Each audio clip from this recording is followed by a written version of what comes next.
Welcome to our used 2014 Sunset Trail 32BH. We're going to start right in the back end of your bumper here. If you just pull this cap off, reach in a little bit, you've got your sewer hose in here. So once that guy's fully stretched out and extended, it is about 20 feet long. Just take note of those 2 ears in the adapter there. That's how we'll be hooking it into your sewer system. Right, and as for storing it in the bumper here, doing that just to help keep any sort of stench out of the trailer, keep things that little bit cleaner.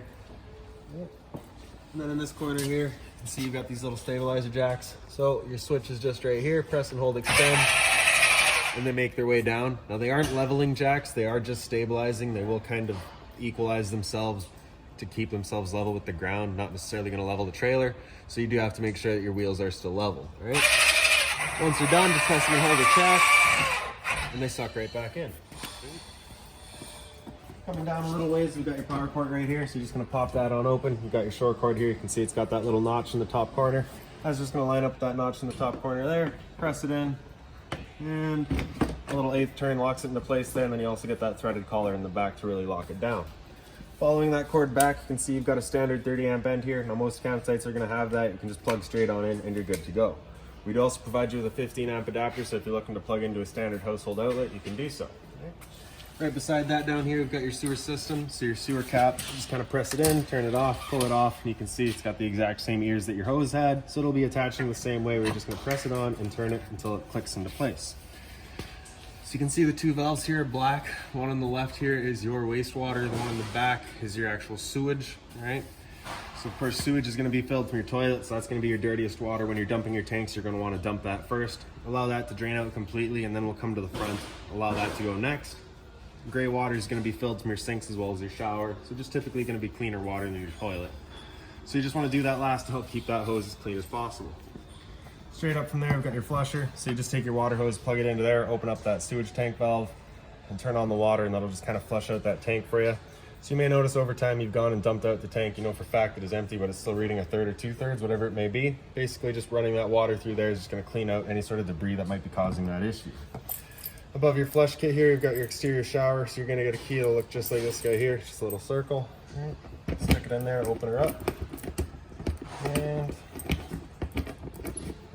so you can see you get the standard 3-foot hose with the standard head, hot and cold water. So if the dog's out getting muddy, you can spray him off before he gets inside.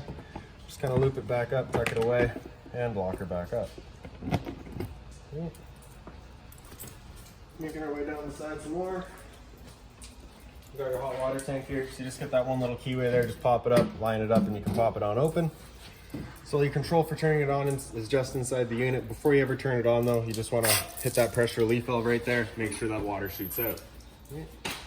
That water shooting out is just letting you know that tank is full and it's safe to fire it up and not going to burn anything out by doing so. For turning it on with electricity, the switch is just right up here, simple on-off switch. And then inside, we've got the switch for your propane. Once we get inside and do turn it on, or try to fire it up with propane, I will go over a reset procedure, and the button that I'll refer to is just right here. So close it back up, line that keyway back up, and lock it back down. From the top here, we just got a fresh water connection, so you're just going to take your water hose, stick it into there, turn on the water, and that'll fill up your freshwater tank. Below that is your city water connection, so the same water hose will plug into there, turn on that water, and that'll pressurize the water lines throughout the unit. As for your freshwater tank drain, that's just that guy right back there, so you'll get a little black cap, and I just have it stored up in the compartments here. So this little black cap basically just thread onto there, closing it off, and that's that, right? So when you're ready to drain, you're just pulling it off and letting it go, right? Inside your storage compartment, we've got your water hose here, as well as that park adapter I was telling you about, right? So your 30 amp end into there, 15 amp into your standard outlet. This little slinky right here is basically just kind of a little guide for your sewer hose that left behind by the previous owner. So if you're looking to kind of like sling it out, just that you make sure that things are flowing smoothly. Back here you can see a couple of water hoses also left from the previous owner, so we decided to leave those with you because they are still in decent shape. If you'd like to use them, you can use them. Towards the front, so in this little black box back here is your battery. So as long as you're plugged in through that short cord in the back or through your 7-pin into your tow vehicle, that battery is charging for you. Propane tank cover here, just get these 2 knobs, just loosen them off, push them back. You can open up this flap and you get access to your 2 valves there. So for the video, I'll just pull it right off. Then you can see in the back here, you've got this changeover, right? So the arrow is currently pointing over here, letting us know we're drawing off of this tank here. Now, there might be an indicator here, yep. So there was a little green indicator down there. If that were to ever go red, it's just letting you know that this tank's gone empty. So at that point, you'd just be taking your little arrow here, flipping it over to the other side, open up this tank and run off of that while you get the other one filled. Okay. Then in the front, you get the power tongue jack here. So you get a light switch on the left, retract up top, extend on the bottom. Other end of your storage compartments here. Right, so you can see you got a couple of bins there. You also have an outside barbecue, and also right up on the wall, you get that little light there so you can see what you're doing. So that barbecue basically just has a couple of little slots on the side of it, right by the handles, that will slide into here. So this guy basically just flips on open. You'll be sliding your barbecue onto there, taking these guys and just running them through the holes to lock it into place. And this guy just mounts up in the back by your kitchen.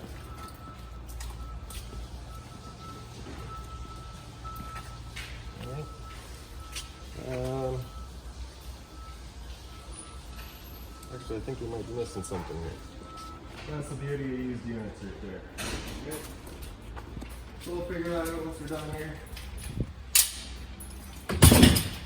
And lastly, up on the wall, you just got all of your manual overrides. So this big one right here is going to be for your manual override for your stabilizer jacks. If they were to ever fail, you got the little black one back there for your tongue jack up front. And then this little silver one is for your slide outs, I believe.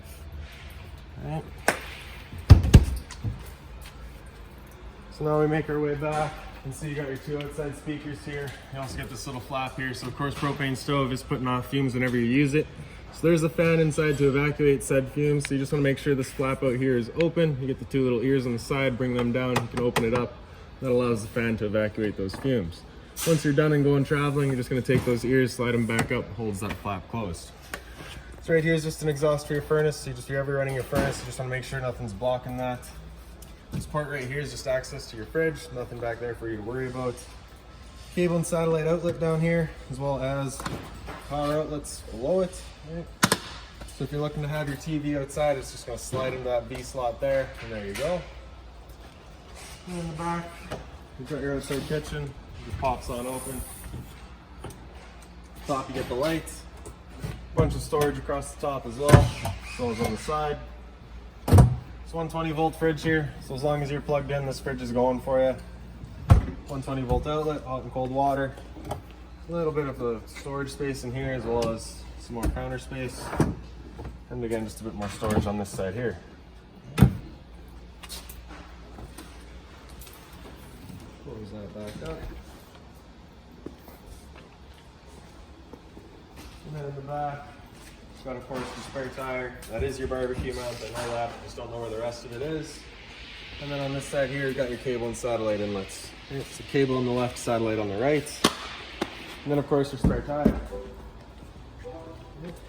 This entrance back here is just to your back bathroom. We're not going to go in there. And this one is into your living room. So the lend a hand, we're just going to pop it up 90 degrees out, and it slides into place. Then we can open up the door. Grab the little handle there and pull it on out. And flip that last one out as well. And we can make our way inside. So when you first get in here, your fire extinguisher is right down on the floor on your left. So just press that little button there. Kind of tells you where it's at, and it's good.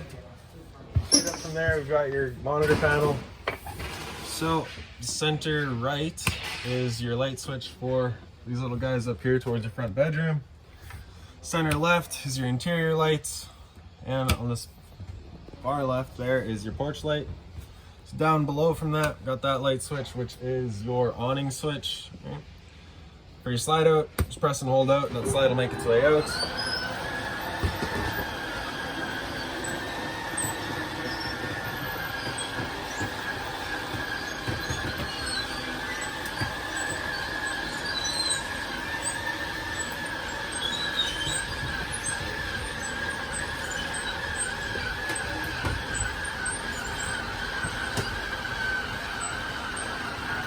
So once that slide's fully extended, the motors will just kind of stop themselves.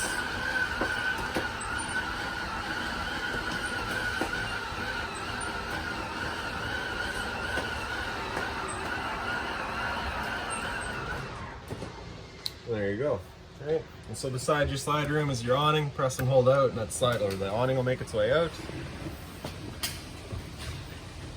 And once that awning's fully extended, you'll just see a little flap at the end come down.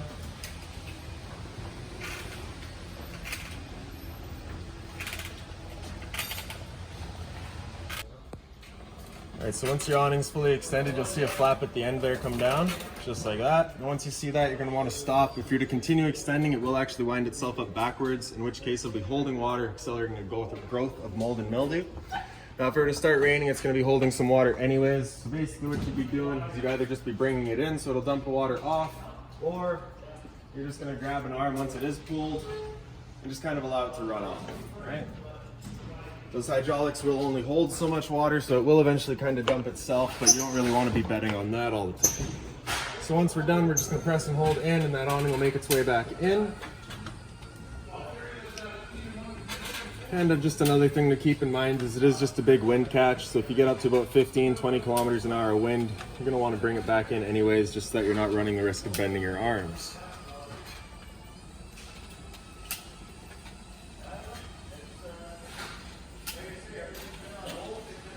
And so once it's in all the way, it'll just kind of stop itself. And that's that. All right, so this switch over on the right here is your fireplace. Turn that on, turns on your fireplace, or at least sends power to it. So for your fireplace, the power switch is just on the left there. Center left, you've got kind of your back color there, that backlight.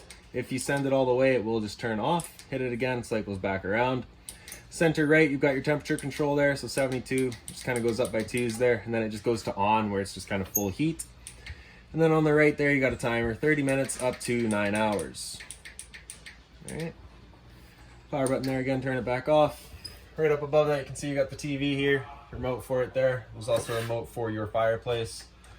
So you can see it's on a swivel here, so you just kind of line up that little notch there, and you can pull out this little locking pin. And then you're just going to turn it around one way or the other. And then that's that, all right? So if we come out to the other side here into your bedroom, you can see it now faces the bedroom. As for your light in here, your light switch is just up on the wall. Get another light right up above your head. Hit it there, turns it on. Across the top is just all storage. Little closet space on this side here.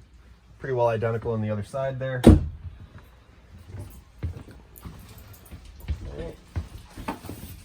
So these 4 screws here are going to be your access to your hot water tank, which is right underneath here, as well as your water pump. So if you're looking to winterize the unit once it comes time, right underneath there.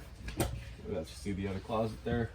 You do have a power outlet up here as well as up on the other side. So if you're looking to charge your phone or whatever, right up there. And the same sort of swivel that you had on your TV is actually on your fireplace as well. So we can swing that up and around. Okay. Just like that. Okay. And then below that we got your stereo. So power button there, turn it on. Then you can just kind of cycle through everything. So hit AM, FM there, hit it again and go through your different bands. Okay. Mode to cycle through everything else. So auxiliary 1's right in the front there. Auxiliary 2 would be through the back of the unit. Auxiliary 3 again the back of the unit. 4 back of the unit. AV1 back of the unit again. Bluetooth connect to your phone, and then back to AM FM. Right. Speaker set A is your inside set of speakers. Speaker set B is your outside set, and C is just blank. Right. Pretty straightforward, excellent little stereo. Power button there turns it back off. A little bit of storage below. Right. So that little black box up on the wall over there is the computer for your slide out here. So if you ever have an issue with your slide out, there is actually a diagnostic right there. If you just read that, it tells you exactly what's going on. All right, so we've been all across the bottom, we've been across the middle, except for your water pump. So turn that water pump switch on, turns on your water pump drawing out of your fresh water tank to pressurize your lines. Straight up from there, we've got your switch for your hot water tank on gas. So hit that switch there, that light there is going to come on to let you know the ignition sequence will start. Once that light goes out, the ignition sequence is started, and if it were to come on again afterwards, it's just letting you know it hasn't fired up, and at that point you'll be going using that reset button that we'd shown you. Right. So right here you could hear the click of the igniter, and you can hear the whir of the flame. We know that water tank's good. Right. So So your monitor system on the left here, so the button on the left there is your battery, so you can see we're currently at full. All right. As you use it, it'll go down to 2/3, thirds, and empty. For your freshwater tank, as you fill that up, it'll go to 1/3, 2/3, and full. Same idea for your black and your gray. Like we'd said outside, your black is your toilet, and your gray is your sinks and your shower. So into the kitchen here now, we've got the two covers here, so they are made of the same material as your countertop, so you can put pots and pans down on them if you like. The dual basin with the hot and cold water and the mobile head. The light switch right up above it, a little bit of storage as well. So that plug up in there is just for your microwave, so you don't want to be undoing that. Microwave itself, just on the side here, it's pretty standard, just like home. Below that, we've got your range vent, so you got the light here as well as the fan. So this is that fan that you want turned on whenever you're using your stove to evacuate your fumes. For the cover, you're just going to lift it up, fold it in half, slide it back all the way, and it kind of locks into place. Turn your stove over to light, hit it with a sparker, fires right up. Now the first time you go to use your camper, especially if it's been sat for a while, that may take a minute to fire up just because it's got to clear all the air out of the propane lines. It's perfectly normal. Okay, once we're done, turn it all off. Kind of pick up that cover in the back and then you can fold it back over, falls into place. For your stove, we're just going to open it up, turn that knob over to pilot, press and hold. Then you can take a lighter, stick it in the back there. You see that pilot light gets going. Once you get it lit, you just want to hold for another few seconds. Then you can release and it'll hold itself. Then we're just going to turn it up to a desired temperature and she fires right up. She fires right up. There we go. Once you're done, turn it back to pilot and it'll hold just the pilot light for you. But if you're leaving or going traveling for a while, you just want to make sure that guy's right off. Below that, we've just got the return air for your furnace. Nothing really too major about it. You just kind of want to make sure it's not blocked off. A little bit of storage below your sink, just being mindful of your drains there. You don't want to be breaking those. For your fridge, pretty straightforward. Freezer section up top. Fridge down below. Controls just right here. So auto is first going to run off of AC power. If AC power is taken away, it'll automatically flip over to gas. And if it doesn't have heater, it'll just kind of turn itself off. If you're dry camping and looking to run it solely off of gas, you can have that flipped over to gas. It'll fire up just on the gas. And as it says here, if that orange light starts flashing, it's just letting you know it hasn't fired up. I'm just going to turn it off and back on to reset it. And if it still doesn't fire up, just make sure you got propane. Temp control on the side there, pretty straightforward. A little bit of storage below. Then we got your thermostat up on the wall here. So fire button there, turn it on. First it's going to come into fans. You can select your fan speed. If you're looking to use cooling or your furnace, you're going to want to just leave that on auto. If you're looking to just move some air, you can have high or low fan there, and that'll just move air. As I say though, we're going to use auto right now because we're going to come into cool. So just hit mode again, comes into cool, plus minus to select your temperature. And she'll fire up that air conditioner. So with the air conditioner going, you basically got two different options. You can have this louver here closed, in which case we're using all of our ceiling ducting to move our air. Or you can just open it up and it just dumps all of the air into the living room here. So when you first get out to your site, you want to open that up, cool off this air as quickly as possible, and then you can close it off and start moving the air throughout. After cool, we'll hit mode again, come into furnace, we'll turn off the air conditioner, turn on the furnace. Again, just selecting our temperature with the arrows there. So with that furnace going, it's moving its air through all of the floor registers. Now with it being a used unit, you shouldn't be dealing with too much of a new furnace smell. So you can kind of hear that whir of the flame going. That furnace is good. Another couple of minutes or so and you'd feel it coming out of the registers.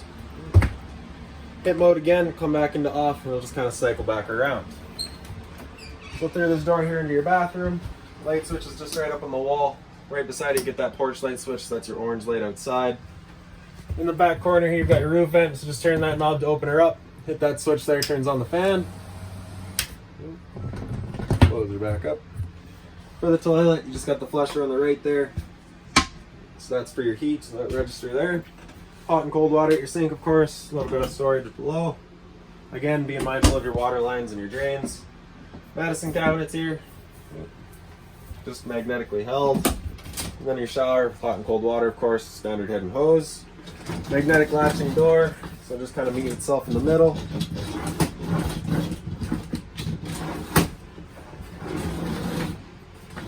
There we go. Right, and then storage down the sidewall there.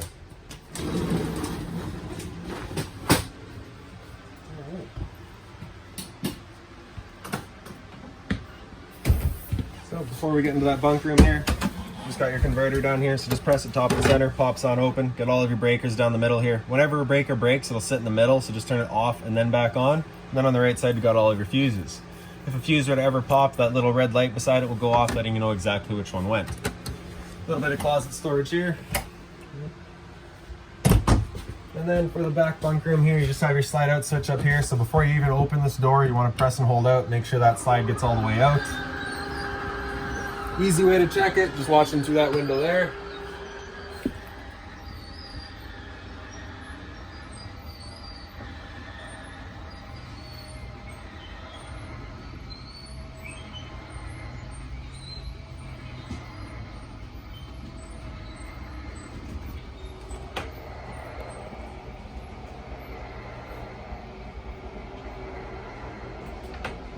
And again, once it's done, it'll just kind of stop itself. Just like that. So once it's done, then we can make our way into the back here. Light switch is just right up on the right wall. Power outlet below it. You get the little bunk up top here. It's the travel latches on either side. So just undo those. And it pops on down. Right, straightforward and simple. I do recommend traveling it with it up, just that way it's not bouncing around.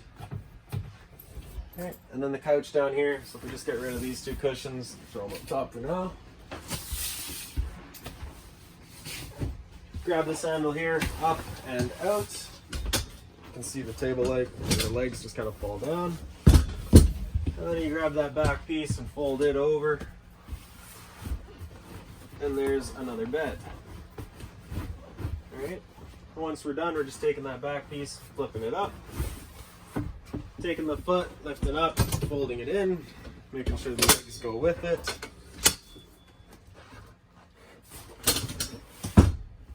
Take our back cushions and put them back into place.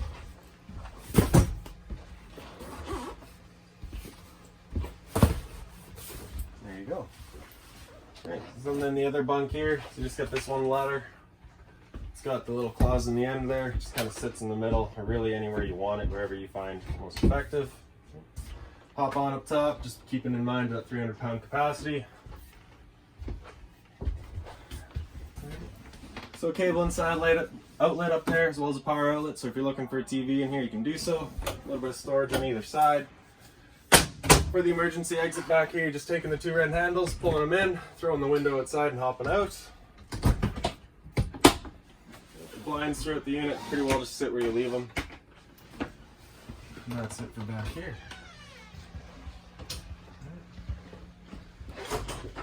And then just into your slide outs here, you just get the three lights. They all got their own little push buttons there. Here. So this is the same coach that you had in that back slide out there. Back cushions come out, fold it out. For your dinette, just kind of push it back. So you can see it's currently set up as the bed right now. Just taking our back cushions, throwing them up top, and bring the bottoms in. And then for the table, just kind of pick up the end. You can see it just slides up the back of there. And then it's got a leg down here that you're just going to fold down.